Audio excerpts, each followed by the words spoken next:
오늘 본문 35절부터 44절까지 읽었는데 길지 않은 말씀이지만 이 짧은 말씀 속에 세 개의 에피소드 이야기가 들어 있습니다. 그런데 그 세 개의 이야기가 아주 선명하게 각각의 주제를 가지고 있기 때문에 제가 그 주제에다가 각각 이름을 좀 붙여봤습니다. 먼저 35절부터 37절까지 이 세 절의 말씀에는 그리스도를 주라 이렇게 부르시는 그 신앙 고백에 대한 말씀이 있고요.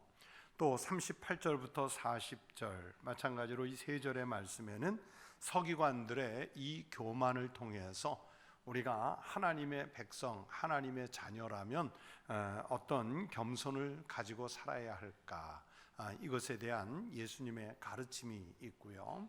그리고 세 번째 마지막 41절부터 44절 네 개의 말씀에는 가난한 두 렙돈의 헌금을 드린 이 가난한 과부의 헌금을 통해서 우리가 하나님께 어떻게 예물을 드려야 하고 우리가 하나님께 헌신은 어떤 마음으로 해야 하는가 하는 것을 가르쳐 주시는 그 헌신의 말씀이 있습니다. 그래서 제가 오늘 본 설교의 제목을 고백, 겸손, 그리고 헌신 이렇게 한번 잡아봤습니다. 그 세 가지를 하나씩 떼어서 보겠습니다. 먼저 첫 번째 35절부터 37절에 보면 그리스도를 향해 주님이라고 부르는 신앙 고백에 대한 말씀이지요. 여러분 예수님 당시에 지난 시간에 말씀을 드렸지만 여러 그 종파가 있었습니다.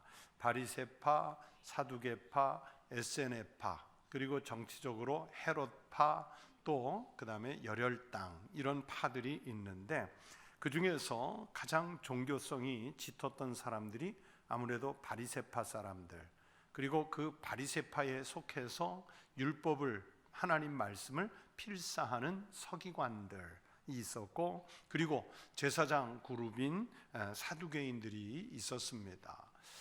에세네파는 큰 종교적 신앙적 영향력은 있었지만 그들은 현실 사회 정치 속에 뛰어들지 않았고 광야나 산속 이런데 사막 이런데 가서 공동체 생활을 하면서 은둔해 있었기 때문에 사실은 그래서 성경에도 잘 등장하지 않고 그렇습니다. 그러나 성경에도 자주 등장하는 바리새파, 사두개파, 서기관들, 이 사람들이 문제인 거예요. 이 사람들은 대부분 예수님을 인정하지도 않았고 심지어는 예수님과 척진 대척점에 있으면서 예수님을 반대하는데 앞장을 섰던 사람들로 성경에 종종 등장을 합니다. 특히 이 사람들은 예수님의 인간적인 면만을 보려고 했어요. 예수님께서 갈릴리 그 고향에 가셨을 때, 나사렛에 가셨을 때도 고향 사람들이 내가 저 예수의 집안을 다 아는데 그의 아버지는 목수였고 그의 형제 자매들을 내가 다 아는데 그런데 어떻게 지가 하나님의 아들이라고 하지 하는 그런 그 태도로 그들을 보았던 거예요. 그런데 이 종교 지도자들도 마찬가지예요. 예수님이 아무리 예수님 자신이 메시아 되시고 그리스도 되시고 하나님 아들 되심을 이야기해도 그들은 지금 현실적으로 눈앞에 보이는 예수의 그 형상, 인간적인 면만 보려고 한 거죠. 마치 고향 사람들이 나사렛 목수의 아들 그리고 목수인 예수를 보려고 했던 것처럼 그들은 그런 것만 보려고 했어요. 그런 부정적인 시각에 대해서 예수님이 깨우쳐 주시는 건 뭐냐면 다윗도 자기 혈통에서 나올 메시아를 주님이라고 부르신다는 것을 다시 깨우쳐 주시는 거예요. 여러분 소위 말하는 세속 족보 혈통으로 따지면 다윗의 입장에서 예수는 눈에도 들어오지 않는 까마득한 후손이잖아요. 이건 몇 대입니까? 그렇죠? 한 14대, 15대를 지나가는 까마득한 후손이란 말이에요. 그런데 언제 나올지는 다윗은 정확히 모르지만 내 혈통에서 나올 그분이 메시아, 그리스도, 주님 되신다는 것을 이미 다윗은 고백을 했다는 거예요. 그래서 36절에 이렇게 말씀하지요. 다윗이 성령에 감동되어 친히 말하되 주께서 내 주께 이르시되 내가 내 원수를 내 발 아래에 둘 때까지 내 우편에 앉았으라 하셨도다 하였느니라. 다윗이 자기 혈통에서 나올 메시아가 하나님 우편에 앉으실 분이시라는 것을 알고 있기 때문에 비록 내 후손, 내 혈통에서 온다 할지라도 그분은 주님이시다, 이런 고백을 했다는 것을 지금 예수께서 회중들에게 알려주시는 거예요. 그렇게 다윗도 자기 혈통에서 메시아가 나실 것을 알았지만은 그러나 자기의 후손이지만 그분의 혈통만 보시는 것이 아니라 메시아의 신성을 같이 보는 거예요. 인성만 본 것이 아니라 신성을 보고 메시아의 신성을 보면서 동시에 인성을 보는 거예요. 그렇기 때문에 주라고 표현을 할 수 있었습니다. 오늘날 교회와 그리스도인들 사이에서도요, 예수님의 인성만 강조하는 경향이 많습니다. 여러분 기억하시는지요? 불과 한두 주 안 됐는데 제가 어떤 유명한 목사님, 목회적으로 우리 한국교회에 한 획을 그은 목사님이 계신데 그 목사님이 지병으로 일찍 별세하시고 그 아들이 한국교회에 파장을 일으켰다 하는 얘기 말씀드렸는데 기억하세요? 네. 그 아들이 예수에 대해서 늘 하시는 말씀은 뭐냐면, 책이나 또는 강연을 통해서 하는 얘기는 예수는 도덕적으로 윤리적으로 세상 사람들이 본받을 만한 분이라는 거예요. 그런데 그게 많은 그리스도인들에게도 정말 영향을 주는 거예요. 맞아, 뭐 예수님의 신성, 영원성, 하나님 나라의 그 주권자, 이런 개념보다 그냥 우리의 역사 속에 오셨던 한 위대한 인간으로서의 예수만 보는 거예요.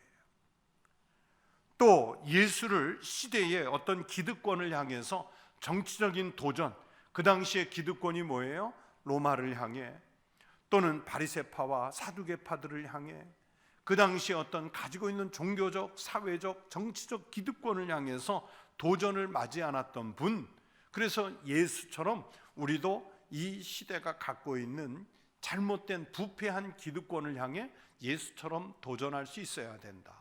해방신학, 민중신학을 얘기하는 사람들이 그렇게 예수를 이용해요. 그래서 예수는 2000년 전에만 오셨던 예수가 아니라 오늘 우리도 작은 예수다, 우리가 각각이 다 예수다, 그런 주장을 해요. 우리가 예수님을 닮아서 예수처럼 나의 삶을 통해 예수가 드러나게 살아야 한다, 작은 예수로 살아야 한다, 이것은 맞지만 그러나 우리가 그 예수님과 동일한 본질을 가진 예수를 쪼갠 예수는 아니잖아요. 우리는 그런 예수가 아니란 말이에요. 그렇게 예수님의 인성만 강조하는 사람들이 있었단 말이에요. 그런데 또 다른 한편에서는 예수님의 인성은 무시하고 예수님의 신성만 띄우는 그룹들이 있었어요. 많았습니다. 역사 속에서 등장한 예수의 신성만을 강조한 이단들이 있어요.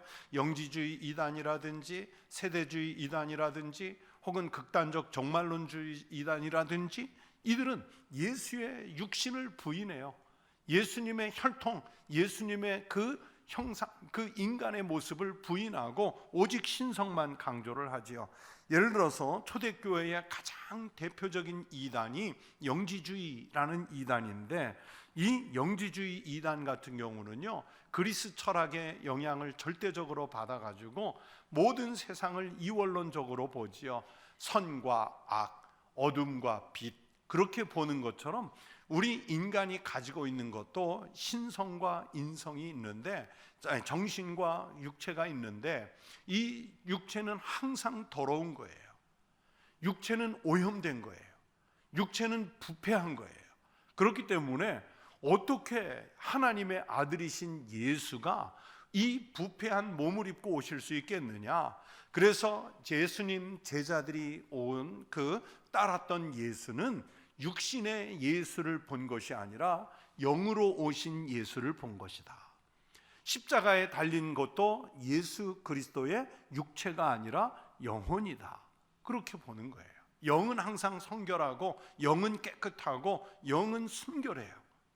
그렇기 때문에 이 땅에 오신 예수는, 하나님의 아들 예수는 육신으로 이 땅에 성육신하신 것이 아니라 영이 왔다는 거예요. 그러니까 그 당시에 예수님 제자들은 영을 본 것이지 육체를 본 게 아니라는 거예요.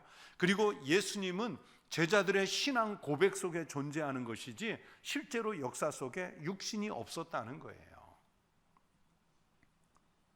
그게 무슨 영향이냐면 영은 깨끗하고 육은 악하다는 발상 때문에, 그런데 예수님이 인간의 몸을 입고 태초의 말씀이 정말 육신을 입고 우리 가운데 오셨잖아요. 성경이 무수히 그렇게 증언하잖아요. 다시 말하면 말씀이 육신이 돼서 오셨다는 그 성육신을 부인하는 거죠. 그런 이론이에요. 그런데 과연 그런 분위기만 할까요? 전혀 그렇지 않지요. 다윗의 고백대로 메시아로 오시는 주님은 인간적 혈통으로는 다윗의 후손으로 오시겠지만, 그러나 메시아의 한참 조상 되시는 다윗도 주님이라고 부를 수밖에 없는, 하나님 우편에 앉으실 그런 신성을 가지신 분, 그러니까 육신으로는 오시는 분, 영으로도 신성이신 분, 그렇게 오시는 거예요. 참 신이시고 참 인간이세요. 참 인간이신 동시에 참 신이신 거예요. 그러므로 베드로가 이렇게 고백을 하잖아요. 주는 그리스도이시요 살아계신 하나님의 아들이십니다. 이 베드로의 고백이 오늘 우리의 신앙 고백이 되어야 할 줄로 믿습니다. 예수님께서 바로 그런 내용을 담아서 회중들에게, 무리들에게 말씀하셨거든요. 그랬더니 지금 서기관들, 바리새인들에게 말씀을 듣고 보고 배웠던 사람들이 예수님이 이런 내용들을 정리해 주시니까 이 사람들은 메시아가 오신 것을 받아들이는데 즐겁게 받아들이잖아요. 즐겁게 그렇게 주님을 맞아들이고 주님의 구주되심을 고백을 했다는 뜻입니다. 지금 예수님 말씀을 듣는 사람들이. 그런데요, 똑같은 말씀을 들으면서도 그 무리들 가운데 어떤 사람은 예수의 인성을 부정하고 어떤 사람은 예수님의 신성을 부정하면서 듣는단 말이에요. 우리 회중들도 마찬가지일 거예요. 예수님 성경 이런 것을 통해서 우리가 배우는 것은 도덕적으로 어떻게 잘 살까, 이 땅에 살면서 어떻게 하면 조금 편안하게 살까, 복을 좀 많이 받으면서 살까, 여기에 관심을 갖고 신앙생활하는 사람들이 있어요. 여러분, 그러나 진짜 신앙은 그런 것에 관심을 두는 것이 아니라 영이신 하나님, 그러면서도 우리 가운데 임재하신 하나님, 그래서 우리의 영혼을, 우리의 실제의 삶을 구속으로 이끌어 가시는 그 하나님을 나의 하나님으로 고백할 수 있는 믿음의 성도들이 되시기를 축원합니다. 또 두 번째 이야기는요, 38절부터 40절인데 서기관들의 위선, 서기관들의 교만, 이런 것들을 지적하시는 말씀을 주시죠. 오늘날도 마찬가지죠. 저희 목사의 입장에서 보면 성도들이 목회자들을 참 존경해요. 어려워하고 그런 모습들을 보면 정말 몸둘 바를 모를 때가 많습니다. 세상 말로 내가 뭔데, 이런 그 존경과 또는 이런 신뢰를 감히 받을 수 있는가? 이것은 하나님의 일을 한다는 것 때문이다. 그거 말고는 세상으로 따지면 비교할 게 없지요. 이 하나님의 일을 한다는 것, 그것만으로도 사람들은 존경을 해요. 예수님 당시의 바리새인들, 예수님 당시의 서기관들, 예수님 당시의 사두개인들, 그들이 가지고 있는 그 신앙, 그 신앙적인 면에서 모범적인 삶을 살려고 했기 때문에 사람들이 존경을 합니다. 종종 말씀드리지만 성경에 자주 등장하는 바리새파 사람들, 바리새, 구별되었다는 뜻이거든요. 이 로마 제국 또는 다른 외세에 의해서 하나님의 백성들이 자꾸 침탈을 당하니까 자기네들의 신앙적 순결성이 자꾸 훼손이 돼요. 그래서 이것은 안 되겠다. 우리는 좀 세속과 분리가 돼서 좀 하나님을 잘 경외하고 우리가 이 험난한 세속 속에서 신앙을 지켜가자 하는 면에서 처음에 그런 좋은 의도를 가지고 모든 기관들이 그렇듯이 그런 선한 뜻을 가지고 만들어졌단 말이에요. 그런데 세월이 100년, 200년, 250년 이렇게 지나면서 이미 이제 하나의 바리새 전통이, 서기관들의 전통이 그들의 외식이 돼버린 거예요. 정작 그들이 처음 출발하고자 할 때에 그 순수한 신앙적 태도, 이런 것은 사라지고 그들은 이미 종교로 석고화된, 고착화된 이런 모습이 되고 말았어요. 그렇게 원래 의도가 사라지다 보니까 그들은 자기네들이 가지고 있는 종교성 또는 바리새인이나 서기관들이 갖고 있는 신분, 이런 것으로 인해서 점점 교만해져 갔고 그러면서 점점 위선적이 되어 갔습니다.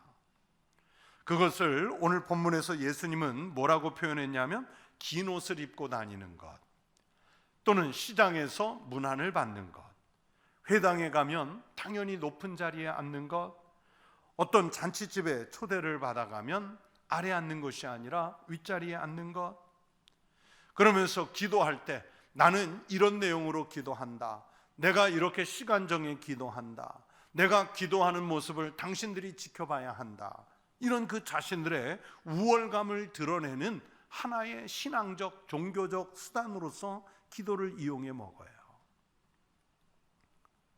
그런 부분들이 점점 위선으로 덮여가는 거죠. 그래서 예수님은 그들의 위선과 그들의 교만을 주의해야 된다고 오늘 말씀을 듣는 회중들에게 대놓고 말씀하시는 거예요. 이 뜻은 뭐냐면 하나님 나라의 평가 기준은 지금 그들이 가지고 있는 사회적 신분이 아닙니다.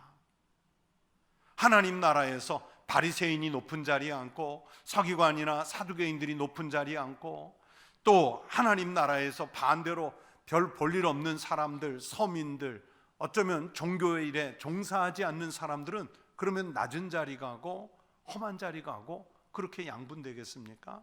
아니잖아요.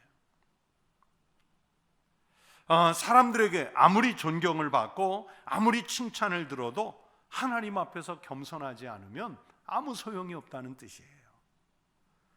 그들이 사회적으로 어떤 신분을 높이 가지고 있다 할지라도 하나님이 그들을 인정하지 않으신다는 말씀이에요. 그래서 예수님께서 이 말씀 속에 하시려는 의도는 뭐냐면 사람들의 시선을 의식하지 말아라. 사람들의 시선을 의식하기 시작하면 위선에 빠져요. 남이 지켜보는데. 우리는 참 남과 비교 많이 하잖아요. 남이 보면 어떡해. 그렇죠? 남이 보는 것과 내가 실제로 사는 게 다르기 때문에 남이 보는 것을 의식하는 거예요. 그러면서 위선에 빠져요. 그런 것처럼 이 본문 속에 예수님이 말씀하시는 서기관들은요, 그들이 위선에 빠진 것은 이제 세월이 흘러 그들이 신앙과 삶이 고착이 그렇게 되다 보니까 하나님 시선을 의식하는 게 아니라 사람들의 시선을 의식하는 사람들이 되고 말았어요. 기도하는 것도, 말씀을 읽고 말씀을 필사하는 것도, 또 헌금하는 것도, 금식하는 것도. 그래서 예수님 마태복음 산상수훈에서 기도할 때 골방에 들어가 기도하라고, 금식할 때 머리 기름 바르고 깨끗하게 하고 하라고. 그들은 그렇게 하지 않았거든요. 나 금식 기도하니까 나 좀 알아봐 줘요 하면서 얼굴 초래래 하고 나타나는 거예요. 나 시장가에서 기도하니까 나 기도하는 것 좀 봐주세요. 그런 모습으로 자기들을 드러내는 거예요. 사람들에게 칭찬을 받고 사람들이 존경하는 그 맛에 빠져버린 거지요. 빠졌어요. 성도는 또는 그리스도인 모두는 올바른 믿음과 선한 삶의 자세로 세상에서 당연히 칭찬받아야죠. 우리가 당연히 존경을 받아야지요. 그러나 그 칭찬과 그 존경을 받기 위해서 그렇다고 해서 억지로 외식적인 태도를 취하면 안 된다는 거예요. 주님은 우리의 교만, 우리의 위선을 자꾸 가리라고 말씀하시는 거예요. 오늘날 저희 목회자들이 가운을 입고 설교하지 않습니까? 여러분, 그 목회자 가운이 교회에서만 입을까요? 세상에서도 똑같은 가운을 입는 사람들이 있어요. 목사 가운과 똑같은 것을 혹시 어디서 보셨나요? 예? 대학 교수님들. 이제 그 학위 수여식이나 이런 거 할 때 학교 행사가 있으면 박사 가운 입고 박사 모자 쓰고 하지요. 그런데 그건 박사 가운은 조금 달라요, 그죠? 박사 모자도 조금 다르고. 그런데 우리와 똑같은 가운을 입는 데가 있어요. 어디? 그렇죠. 법관 혹은 검사들.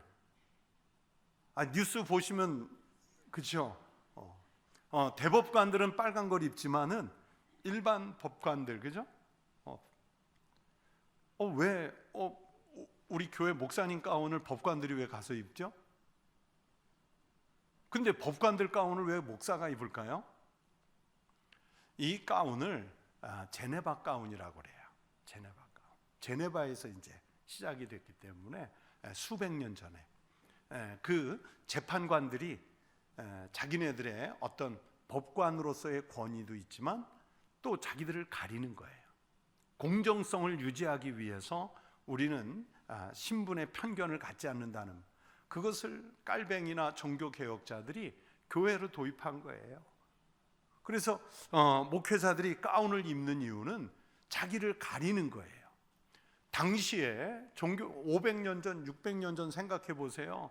목회자가 되려면 신학을 공부하고 대부분 귀족 집안이란 말이에요. 루터나 깔뱅이나 쯔빙글리의 신분들이, 사회적 신분이 다 높았어요. 그런데 그분들이 그 자기네들의 어떤 그 귀족적인 사회적 신분을 가지고 사회적 신분이 낮은 사람들 앞에서 마치 명령하듯이 말씀을 전할 수는 없잖아요. 그렇기 때문에 우리의 모든 신분과 사회적 역량, 이런 것들을 가립니다 하는 마음에서 가운을 입는 거예요. 그런데 세월이 지나니까 이제 막 가운도 색깔이 변하고 가운도 막 화려해지고 그래요. 근데 그건 안 돼요. 그건 안 돼요. 우리 당회원 수련회를 하느라고 일본에 지난 연말에 갔었지 않습니까? 거기에 우리 장로님들과 같이 방문한 곳에 요코하마에 가면 일본에 최초로 들어온 장로교회, 그 요코하마 해안교회라는 교회가 있어요. 그 교회 저희들이 이제 탐방을 하고 그 교회 역사를 들었는데, 딱 들어가면요, 거긴 진짜 장로교회거든요. 정말 단순해요. 아무것도 없어요. 심지어 십자가도 없고 강단에 딱 그냥 회중석과 강단만 있어요. 그래서 제가 원로 목사님 보고, 목사님 여기 진짜 장로교회네요, 제가 그랬어요. 그랬더니 맞아요. 그래, 맞아요. 그런데 요새 한국 교회는 왜 이렇게 걸리는 게 많아? 현수막 걸리고 치장하고 장식하고 그래요. 글쎄 말입니다. 저는 그래서 우리 교회 아무 장식도 안 하려고 하는데 자꾸 성도들이 각 부서에서 뭔가를 자꾸 갖다 거네요. 그랬더니 그 다 미국 교회, 순복음 교회, 상업주의 이거 영향받아 가지고 한국 교회 장로교는 장로교 색채를 많이 잃어버렸어요. 그러면서 목사님이 저한테 얘기하시더라고요. 근데 실제로요, 미국도요, 장로교회를 가보세요. 정말 단순해요. 강단과 회중석.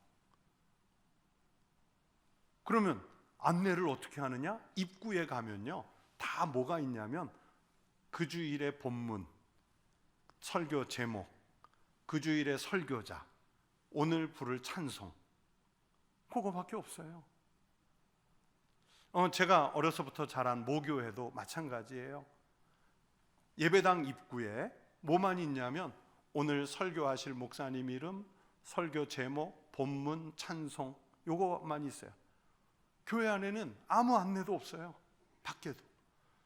다만 교회가 무슨 큰 행사를 할 때만 강단에 그 현수막 이렇게 기계로 이렇게 오르는 그거밖에 없어요. 스위스나 프랑스에 우리 개혁교회를 가면요 정말 단순해요. 정말 단순해요. 아무 게 없어요. 왜 그렇게 할까요? 얼마나 단순하고 얼마나 소박한지 몰라요. 그 얘기는 뭐냐면 예배당에 와서 딴 거 보지 마라. 딴 거 생각하지 마라. 오직 뭐만 생각하라고? 주님만 생각하라고. 그게 장로교회. 그러니까 장로교는 자꾸 뭘 걸면 안 돼요. 장로교는 뭘 자꾸 거는 게 아니에요. 그게 우리의, 심지어 깔뱅은 창틀이 휘어진 거 이렇게 있잖아요. 장식하느라고 쇳덩어리 창문에 이렇게 휜 거, 그거까지 다 폈어요. 다 폈어요. 이거는 우리 장로교 정신이 아니다. 그래가지고 다 펴놨어요. 깨끗하게, 단순하게, 소박하게, 검소하게 그렇게 한 거예요. 그럼 뭐냐면 우리 자신을 가리고 우리를 드러내지 않고 오직 누구에게 집중하기 위해? 주님께 집중하기 위해. 그런데 지금 예수님이 서기관들, 바리새인들, 사두개인들 보니까 어디에 집중해요? 사람들의 시선을 집중하는 거예요. 마음을 주님께 드리는 게 아니라 자기들의 마음을 세상 사람들의 관심에 빼앗기고 있는 거예요. 심지어 기도하는 행위조차도 이선적으로 하는 거예요. 그래서 오늘 예수님은 그 부분에 대해서 말씀하시는 거예요. 그 부분이 서기관들의 위선, 바리새인들의 위선, 외식에 그들에게 빼앗기지 말라는 거예요.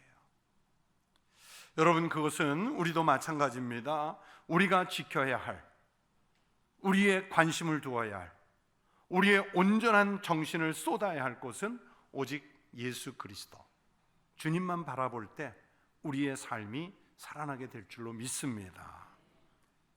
마지막 세 번째는 41절부터 44절, 가난한 과부가 자기 소유의 전부를 드린 것을 칭찬하시는 말씀이죠. 오늘 말씀해 보니까 예수님이 헌금함을 대하여 앉으셔서 지켜보시죠. 성전을 찾아오는 사람들이 어떻게 헌금하는지, 여기서 어떻게는 어떤 마음으로 어떤 태도로 드리는지 이것을 보시겠다는 거예요. 예수님이 지금 보는 것은 헌금한 액수를 지켜보겠다 그런 뜻이 아니라 지금 태도를 보시겠다 하는 모습이거든요. 그런데 말씀해 보니까 부자는 당연히 많이 넣습니다. 여러분, 한 재산이 예를 들어서 한 10억 있는 사람이 100만 원 헌금하는 거는 쉬운 일이에요. 그런데 다른 사람들이 볼 때는 큰 것으로 보이거든요. 큰 것으로. 부자는 조그만 것일지라도 많이 한 것처럼 보여요. 그럼 사람들은 저 사람은 많이 했다, 헌금을 많이 했다, 하나님 앞에 헌신이 잘 돼 있나 보다, 그러면서 막 사람들이 칭찬하고 칭송을 하지요. 그런데 예수님이 지켜보니까 한 과부가 와서 하나님께 예물을 드리는데 얼마를 드렸다고 그랬어요? 예? 오늘 본문에 얼마를 드렸습니까? 2렙돈. 그러면서 뭐라고 그래요? 이 2렙돈은 곧 얼마예요? 또 다른 화폐 단위로 한 고드란트 이렇게 드렸다고 그랬어요. 이것은 다 로마의 작은 화폐 단위들인데 이 2렙돈을 드렸다 했을 때 렙돈이라는 말은 헬라어로요 무슨 뜻을 가지고 있냐면 작다, 얇다 그런 뜻을 가지고 있어요. 우리 1원짜리 동전 본지 오래되셨죠? 우리 1원짜리 동전이 크기가 어떻습니까? 작지요. 그리고 얇지요. 들어도 한 10개 들어도 그저 가벼워요. 이 렙돈이 그래요. 렙돈이 작다는 뜻, 얇다는 뜻을 가지고 있어요. 그런데 2렙돈이 한 고드란트라고 오늘 성경이 그랬잖아요. 한 고드란트는 대략 또 다른 화폐 단위로 4분의 1 아사리온이에요. 4고드란트가 모여야 1 아사리온이 되는 거예요.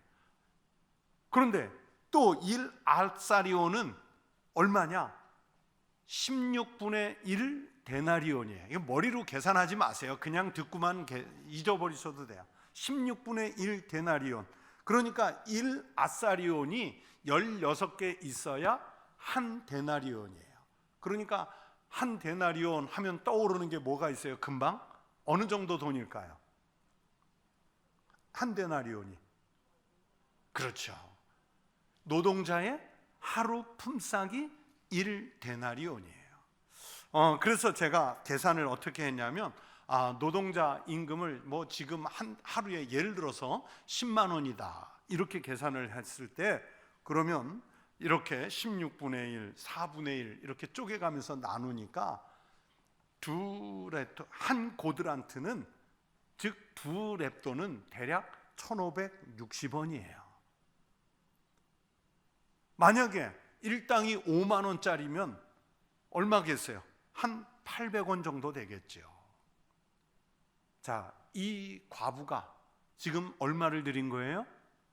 지금 화폐 단위로 계산해도요 2,000원도 안 되는, 어쩌면 1,000원도 안 될지도 모르는 정말 작은 액수를 드렸을 뿐이에요. 그런데 오늘 성경에 보니까 예수님이 그것을 칭찬하죠. 43절에 보니까 모든 사람보다 적게 넣었어요? 많이 넣었어요? 많이 넣었도다. 44절에 그 가난한 중에서 자기의 모든 소유 곧 생활비 전부를 넣었다 그러면서 칭찬하세요. 전부를 넣었기 때문에 칭찬하신 거예요. 여러분, 하나님 나라는 이런 사람이 만들어가는 거예요.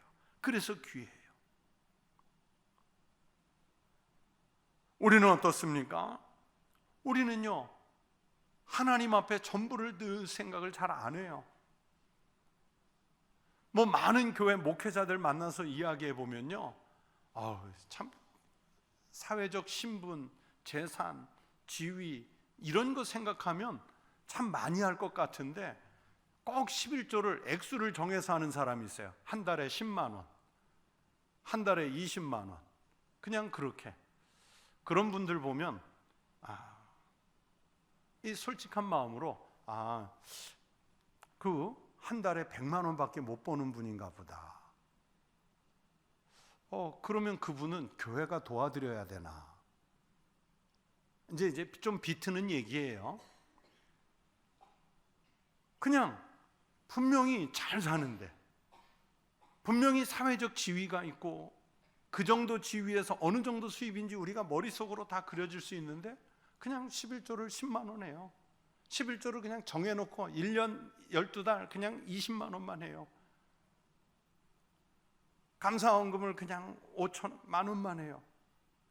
여러분, 그 액수가 절대 작다는 얘기 아닙니다. 우리 목사님이 크게 많이 해야 된대, 그 얘기를 지금 말씀드린 게 아니라는 걸 아셔야 돼요. 자기가 할 수 있는 역량이 있잖아요, 하나님 앞에. 지금 예수님이 이 가난한 중에 자기 소유의 전부를 넣었다고 칭찬하시잖아요. 이걸 보자는 거예요. 이걸. 실제 액수는 1560원밖에 안 넣었을지 모르지만 예수님이 이 여인에 대해 뭐라고 말씀하세요? 모든 사람보다 많이 넣었다 그러잖아요. 많이 넣었다.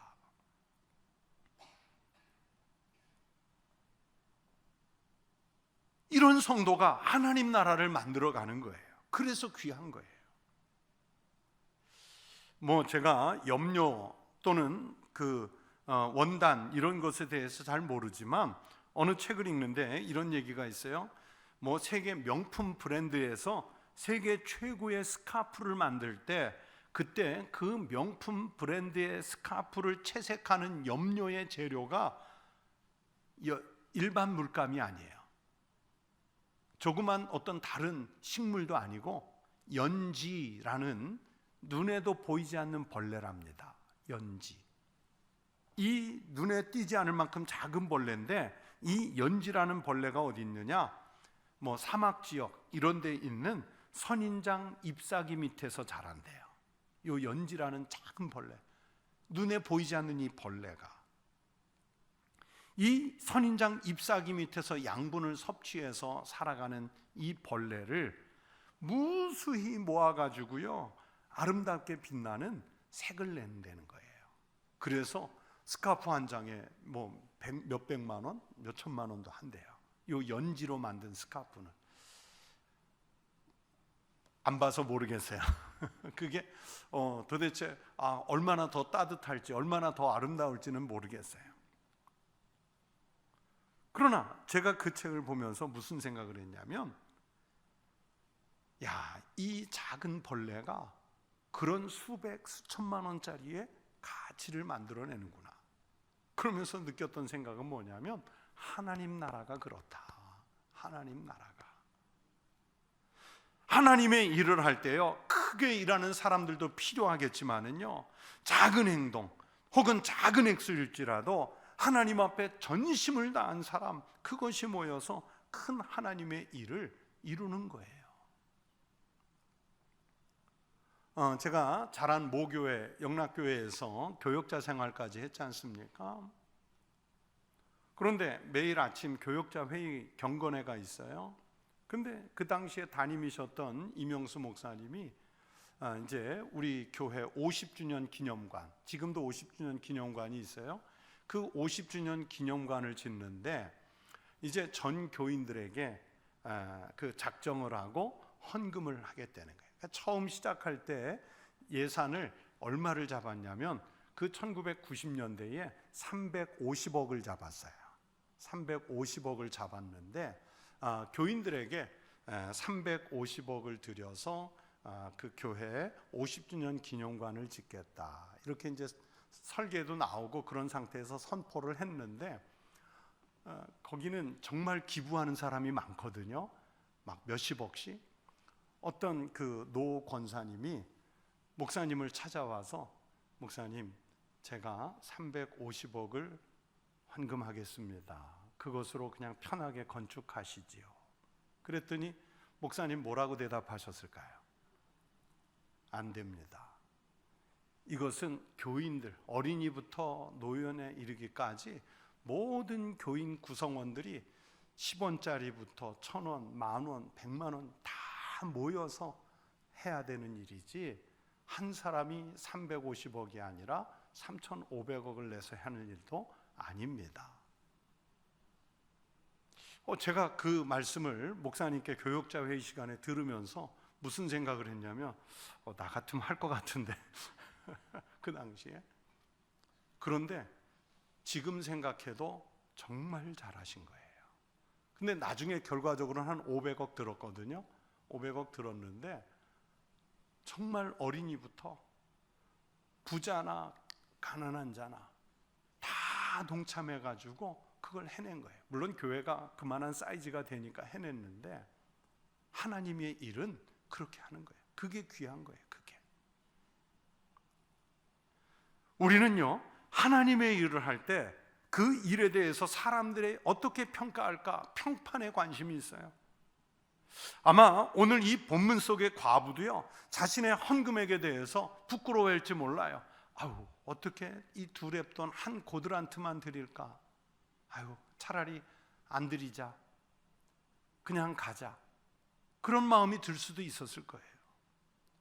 많은 사람들이 앞에서 금화를 넣고 가고 은화를 넣고 가고 뭉텅이를 넣고 이렇게 하는 순간에 이 두 랩돈만 탈랑 놓고 간다는 게 너무 부끄러워서 꺼려지는 일일 수도 있어요. 하지만 여러분, 예수님께서 말씀하시잖아요. 하찮은 돈이죠. 작은 돈이죠. 있으나 마나한 돈이죠. 그런데 이 과부에게는 사실 상당한 가치가 있어요. 이 궁핍한 생활 중에 한 끼의 식사가 될 수 있고요, 추운 날 잠자리에 들 만한 나무 한 단을 살 수 있는 비용일 수도 있다고요. 그래서 지금 주님이 이 본문 속에서 보시는 건 뭐냐면, 헌금이 무엇을 희생하고서 드린 것이냐, 이걸 보는 거예요. 이걸 보는 거예요. 여인은요, 지금 이 말씀 속에서 금화보다도 은화보다도 훨씬 귀한 것을 드렸고요, 주님이 지금 그 가치를 한 고드란트로 보신 게 아니라 몇 달란트 이상으로 그 가치를 높여서 봐주신 거예요. 많은 액수의 헌금에 대해서 감탄하던 제사장, 서기관들, 바리새인들이 볼 때는 이 액수는 눈에 차지도 않는, 아니 눈에 들어오지도 않는, 저 사람이 헌금을 안 해도 괜찮은 그런 작은 액수의 헌금일 수 있어요. 그러나 예수님의 눈에는 바로 전부를 드린 그 여인의 신앙이 보이신 거예요. 여러분, 주님이 많은 것으로 영광을 받으십니까? 아닙니다. 많은 거 원치 않으세요. 주님이 원하시는 것은 바로 드리는 그 사람의 최선이 담겼느냐를 보시는 거예요. 그래서 목숨을 다하고 뜻을 다하여 하나님께 드리라고 말씀하는 거죠. 그래서 예수님께서 여기서 말씀하시는 중요한 세 가지는, 첫째는 전부를 드리는 헌신이에요. 주님은 다른 사람과 비교해서 상대적으로 판단해 드리는 것이 아니라 주님의 기준으로 보시는 거예요. 여러분, 주님이 배가 고프셔서 우리들에게 재물을 요구하실까요? 아닙니다. 시편 50편 8절에서 말씀하지요, 나는 내 재물 때문에 너를 책망하지는 아니하리니. 우리가 재물 드린 종류, 액수, 이것으로 책망하는 게 아니에요. 하나님의 것이기 때문에 하나님의 것을 전부 드리겠다는 이 헌신을 주님이 요구하시는 거예요. 또 자원에서 즐겁게 드리라고 말씀하죠. 풍족한 중에 무덤덤하게 드리거나, 또 아니면 없는 중에 부담스러워하면서 드려라. 양쪽 다 아니에요. 고린도후서 9장 7절에 성경이 말씀하세요. 각각 그 마음에 정한 대로 할 것이요, 인색함으로나 억지로 하지 말지니 하나님은 누구를 사랑하시느니라? 자원에서 즐겁게 드리는 사람, 즐겨내는 자를 사랑하시느니라. 여러분, 목회자인 저의 설교를 듣고 그냥 체면이 있지, 그냥 내 마음은 그게 아닌데 더 내자, 그러면 그 하나님 기뻐받지 않으세요?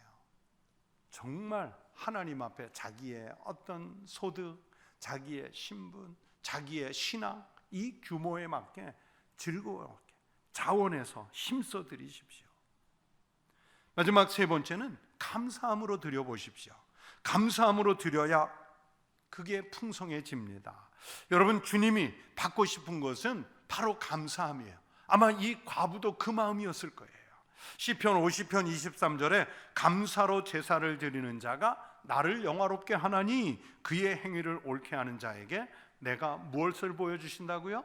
하나님의 구원을 보이리라. 억지로, 마지못해 누군가의 시선을 의식해서 드리는 것 하나님 기뻐하지 않으세요? 여러분, 헌금 생활은 신앙생활에 있어서 매우 중요한 요소지요. 그런데 우리는요, 어떤 재물을 대하든지 주님의 것을 관리하는 청지기 정신이어야 합니다. 청지기가 뭔가요? 주인으로부터 전권을 위임받아서 재산을 관리하는 사람이에요. 하지만 내가 전부 관리하지만 진짜 주인은 주인이잖아요. 그래서 주인이 얼마 가져와라, 인감 가져와라, 통장 가져와라, 회계장부 가져와라, 그러면 갖다 주는 신분이에요. 그래서 주인이 어디에도 얼마 쓰고 어디에 얼마 보내고 어디에 얼마 투자하고, 그러면 또 그것을 수행하는 거예요. 여러분, 우리가 가지고 있고 지금 우리가 누리고 있는 것은 다 하나님이 주신 것인 줄로 믿습니다. 그러므로 우리는 하나님 주신 것을 관리하는 사람이지 주인이 아니기 때문에 하나님 뜻에 맞게 드리고 하나님 뜻에 맞게 사용할 때 주님이 더 큰 것을 더 풍성하게 맡기실 줄로 믿습니다. 그 믿음을 가지고 오늘 성경 속에 자기의 전부를 드린 이 과부처럼 여러분의 삶을, 여러분이 가진 것 중에 큰 것을 주님을 위해 드리는 믿음의 성도들이 되시기를 주의 이름으로 축원합니다. 기도하겠습니다. 하나님 아버지, 감사합니다. 저희들이 주님을 잘 믿고 따른다 하면서도 서기관들처럼 바리새인들처럼 위선적으로 하나님 시선을 의식하기보다는 사람들을 의식해서 누구의 형편을 비교해서 그렇게 주님 섬길 때도 많았습니다. 주님, 우리의 이런 미련함을 용서하여 주시옵소서. 주님 앞에 더욱 헌신하고 더욱 겸손하게 섬기게 하여 주시옵소서. 또 하나님께서 우리에게 맡기신 시간, 재물, 은사, 능력, 이 모든 것을 주님을 위해 더 많이 드리고 살아갈 수 있도록 더 큰 신앙과 헌신의 심령을 허락하여 주시옵소서. 이 시간 주님께 귀한 예물을 드린 손길들이 있습니다. 과부의 2렙돈 1고드란트를 받으신 주님께서 이 귀한 예물을 받으시고 드린 이들의 신앙을 하나님께서 받아 주시옵소서. 예수님 이름으로 기도하옵나이다. 아멘.